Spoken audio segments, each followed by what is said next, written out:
Shalom keluarga damai yang terkasih, semoga semua dalam keadaan yang berbahagia pagi ini, seperti pujian yang akan kita nyanyikan berikut ini.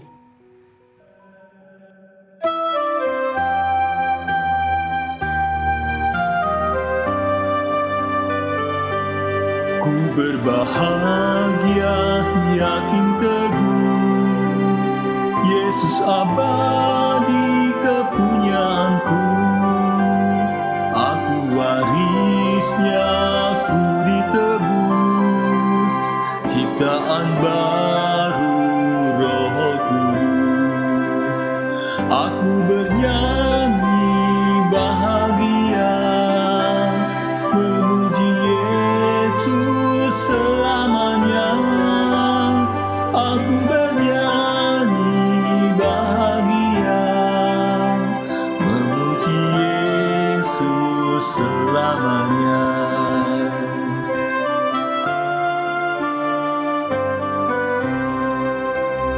Aku serahkan diri penuh, dalam Tuhanku hatiku teguh, sambil menyongsong kembalinya, ku diliputi anugerah. Aku bernyanyi bahagia, memuji Yesus selamanya. Aku bernyanyi bahagia, memuji Yesus selamanya.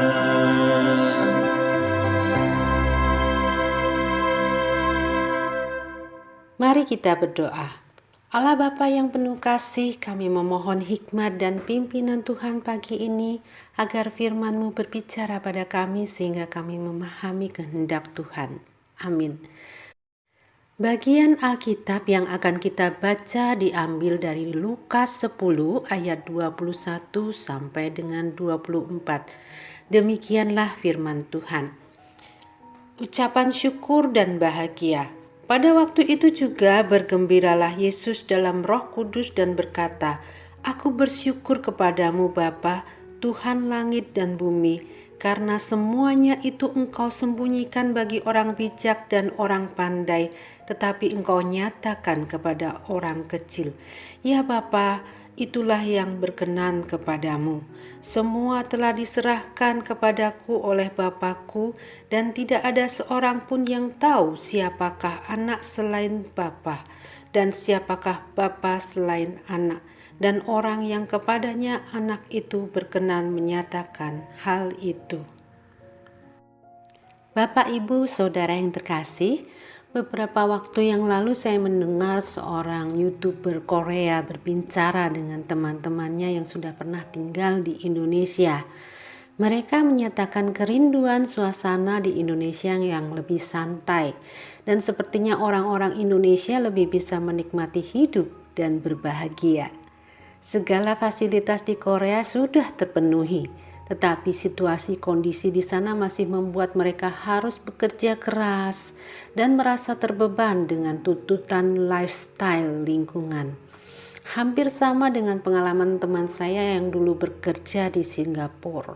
Saat kembali ke Indonesia, dia menyatakan suasana kerja di Indonesia lebih rileks dengan beban pekerjaan yang hampir sama, tapi masih bisa dibawa bercanda di kantor.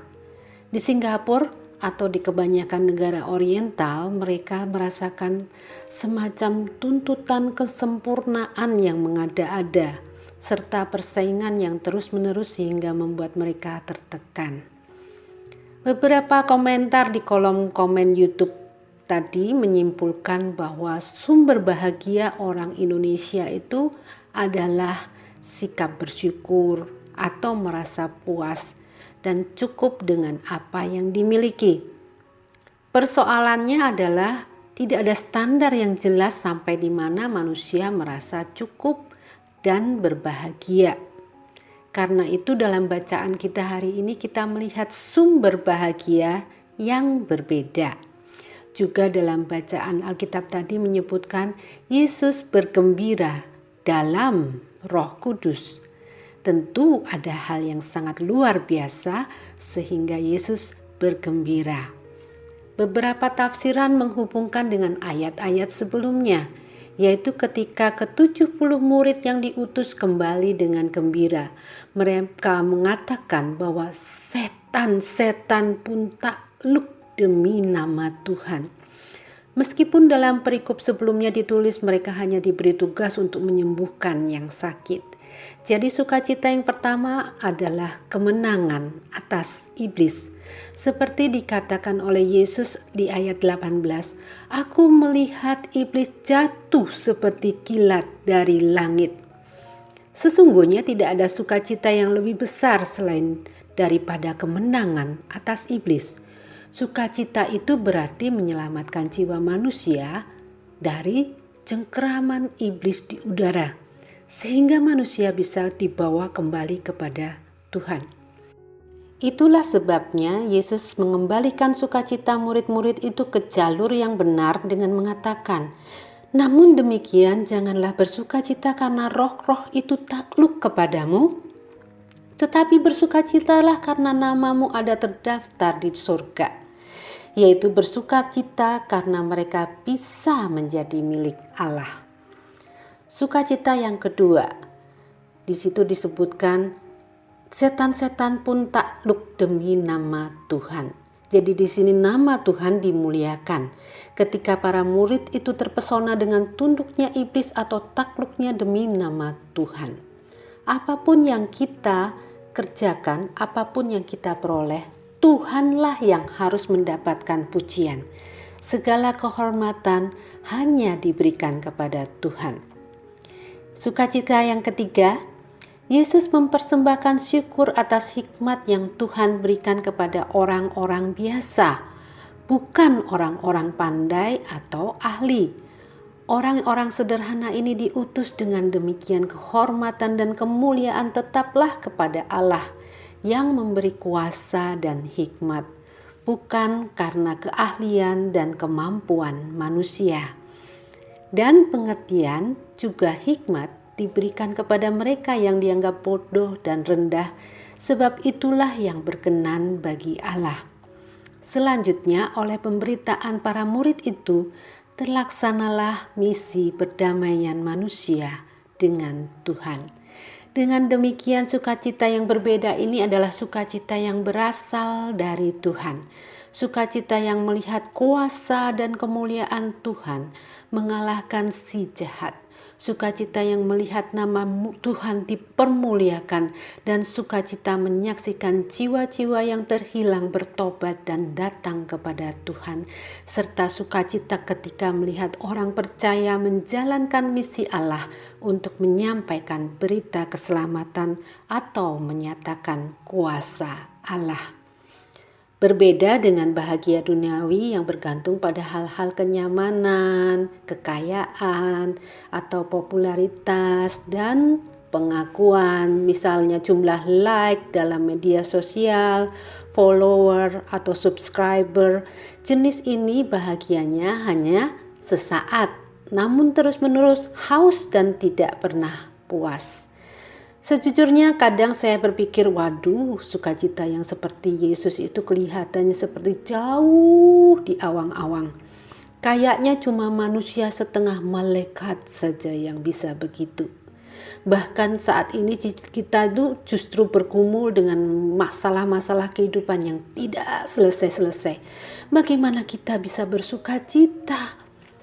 Pertama-tama, bersukacitalah karena kita ini telah diberi privilege atau keistimewaan untuk dipilih menjadi anak Allah dan nama kita tercatat di surga.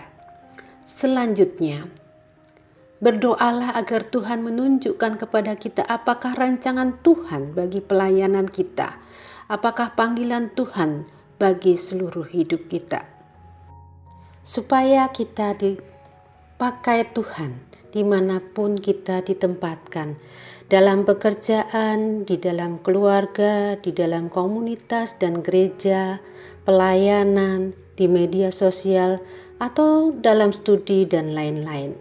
Kemudian berdoalah agar kita melihat bagaimana Roh Kudus bekerja melampaui pikiran kita, sehingga kita menemukan sukacita yang benar, yaitu memuliakan Allah karena pekerjaan Tuhan melalui hidup kita.